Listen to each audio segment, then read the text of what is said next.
Hey y'all, and welcome back to Mulberry Branch Farm. My name is Ashley, and today I'm going to let you in on a wild week of wildlife on our farm. With the onset of spring, a lot of different wildlife and a lot of unprecedented predator pressure, which has really got us rethinking how we go about our security because we've never had this much pressure before.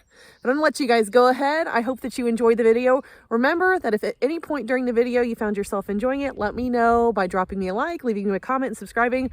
But here we go. Here's our wild week on Mulberry Branch Farm. Okay, so Mark did something crazy. I was on a call. I guess I need to get shoes on, don't I? Yeah. Well, you guys know how I was telling you that there was a possum, the beehive, and that's why I went down to look at the bees. Well, I came flying out here because there was actually a possum, like at the front of this hive. And of course, we came out and it's run off and everything. But well, Mark saw it again and caught it. So let's see what we got. What? Oh, it is so little. Oh, it's missing an ear. Yeah, poor guy. Oh, can you guys see it? It's focusing on the cage. Look, it's missing an ear. Mark gave it a lot of cat food though. Hi, buddy. You're so little. Buddy. Hello, what's up? Were you trying to eat my dead bees on my hives? What happened to your ear, little sweetheart? Poor feller. Don't hiss at me. Don't come at me neither. I'm gonna go ahead and close this back up because you're giving me the heebie-jeebies.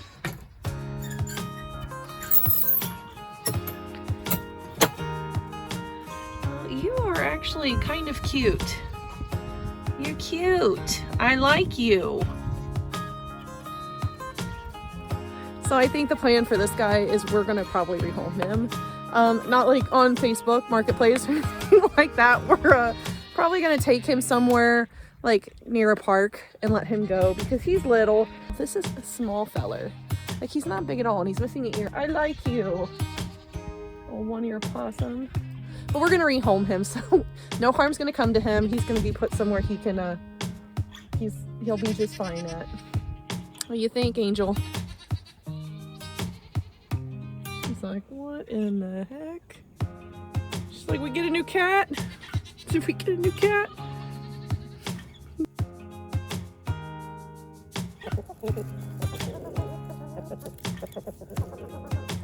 I heard Django back here just kind of barking, and with all the predator problems we've had and catching the possum at the beehive a couple days ago, we decided we were going to come back here with a .22 rifle just in case it was like something not good. Yeah, with the turkey being taken and the ducks and the predator activity, we're just on high alert. So when he was back here barking, we came back with the thermal scope to see if we could pick up a heat signature and followed him to this tree, and looks like there's a little possum that went into a hollow of it. He's trying to get into it, but the possum's back here. It's not bothering anything, so we're not going to bother it. But that's pretty cool. Yeah, it's small. At some point in its life, it might pose a problem, but like right now, it's fine. It's totally fine. I'm sure Django's got scared. Yeah, I think we're going to try to get Django away from here and go to town for dinner because it is raining and disgusting, and we're done with all of our evening chores.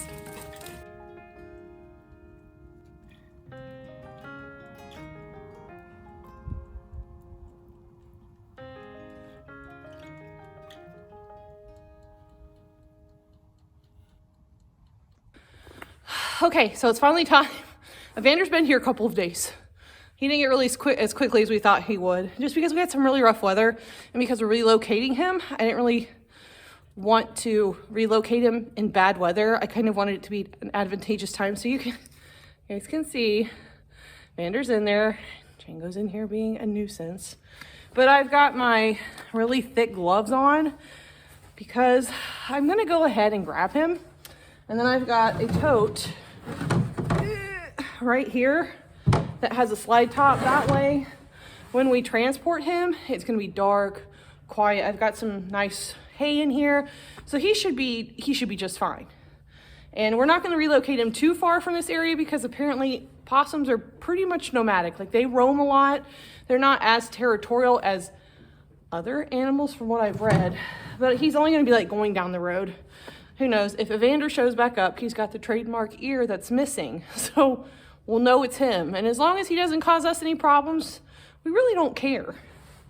Now I'm gonna try to grab him softly with my gloves.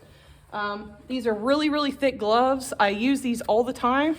So even if he bites me, it's just gonna be a lot of, he's small. So it's just pretty much gonna be pressure, but I'm probably as freaked out as he is. And I'm sure he can tell, like, I don't wanna do this, but he's in here, so I'm gonna go and get him out. Get out of here, Django, get. Hi, buddy, I know, fella, I know. Elmo, get. All my animals are in here, and they're just like, they want Evander, they like Evander. There's Evander. I've got him scruffed just like a cat, but he's kind of just still not really freaking out, but I'm gonna go and put him in here so he can get, it's all right, buddy, good boy. I'm sorry, I know that was stressful. Okay. He did kind of just not try to fight, but for me, I don't handle possums. I handle goats, and I handle ducks, and I handle donkeys, and llamas, and turkeys. Don't handle possums. All right, Evander, let's go get you back where you belong, which is not on the farm. Well, it's time for Evander to be relocated, so we figure this is a... Joe's not a fan of letting Evander go, but this is what's best for Evander. Where's he at? Oh, there he goes. Bye, Evander. Bye, bud.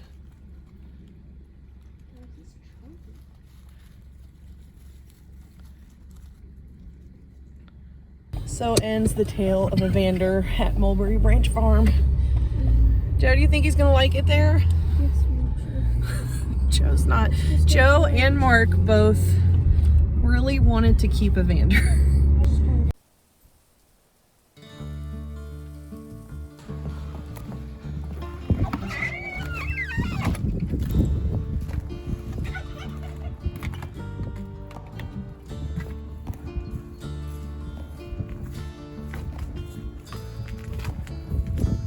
Coyote's back.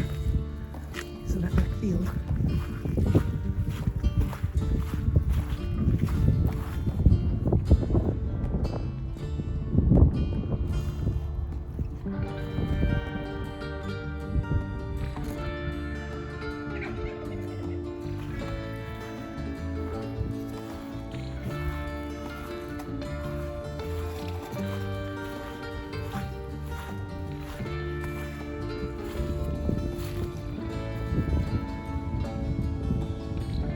It's going, babe. It's running.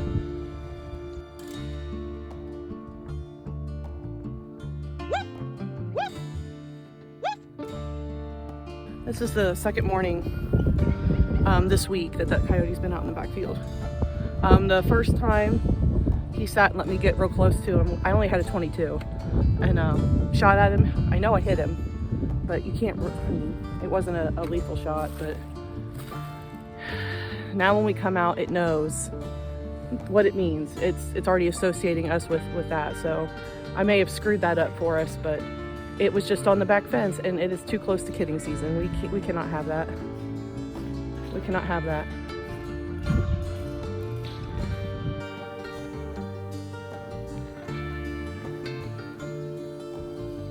With all of this predator pressure that we're experiencing, all this wildlife that's moving through, some that are nuisances, some that aren't. But with all this coyote pressure, because we did have a coyote come through last night, it howled out here, then it howled out back behind and the goat, past the goat pen, and we were out there. We did see it on our night scope and through a thermal scope, but we're not able to shoot very freely because you might not be able to tell in some of our videos, but we have houses back there. There are houses through the woods. There are houses over here. And there's really not that many clear shooting lanes. So even at night when we see a coyote, unless we're absolutely sure that, especially if it's a longer shot on the horizon, if we're not absolutely sure what is behind that target, we will not take that shot. It's just practicing good firearm safety. We don't like to have to take care of predators, but this year it's been a little bit difficult. We haven't lost any goats, just a turkey and a couple of ducks. But even then, that's an emotional and a financial loss on a farm. So in order to alleviate some of this, I've really been looking into livestock guardian dogs. We've never had them before because we never needed them. And a lot of times on a farm, especially if you're trying to get any type of money out of it and not, hemorrhage finances, then you really try not to buy things that you do not need. And we did not need any type of livestock guardian dog until probably this last year. More so in with our goats with the coyote pressure. I can't really do a whole lot about the hawks. Federally protected and all, And we were looking at the livestock guardian dogs. I have to take into account a lot of different things though. This, even with livestock guardian dogs, is not going to be a quick fix. Livestock guardian dogs take time to train, to bond to your animals, to understand when they should be in with your animals, or even when they should be hands off. The other thing that makes my situation a little bit more difficult are my miniature donkeys. Anybody that's been on the channel long enough, my donkeys do not like dogs. Actually, I love that quality about my miniature donkeys. So even though my miniature donkeys are bonded with my goats, they love the goats, I've seen them run after dogs, I've seen them run after anything that's in the field, I really can't depend on just the donkeys. But with the donkeys not liking dogs, that puts me in a bit of a situation when it comes to a livestock guardian dog. So on top of the training that I would have to do to get the dog to do what it's been bred to do, it still is going to require training. It's still going to require a lot of training with the miniature donkeys. I don't know if it's a good idea to stop and bring in livestock guardian dogs that are going to be in the same pen with miniature donkeys when I know that the miniature donkeys have the ability and the disposition to hurt them. They could critically injure them, they could kill them. So I'm really trying to weigh all of my options here, but there's just a lot that comes into making this decision. If it would have been nice to have had the livestock guardian dog from the beginning, but the thing is, you don't always buy things that you don't need on a farm. We've never needed them before. Not to mention, with a 2-year time on training, now dogs are different. Some can do it quicker, some need longer.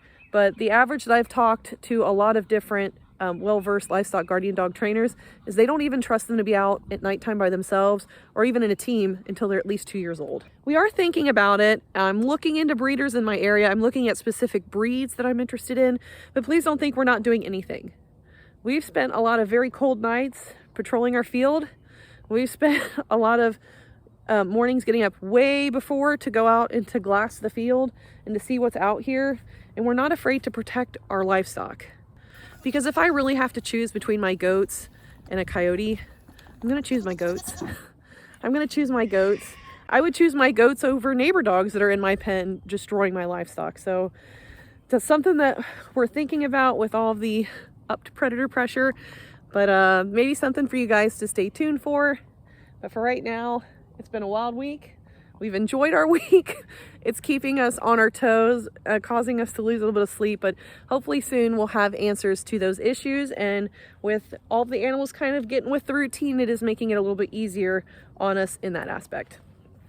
So until next time, guys, thank you so much for being here with us on Mulberry Branch Farm. We hope that you enjoyed the adventures that we're bringing you along on. If you did, make sure that you drop us a like, leave us a comment, and subscribe. But until next time, y'all, we hope that you are all staying safe out there, being kind to one another. We will catch y'all in the next one. God bless you. Bye.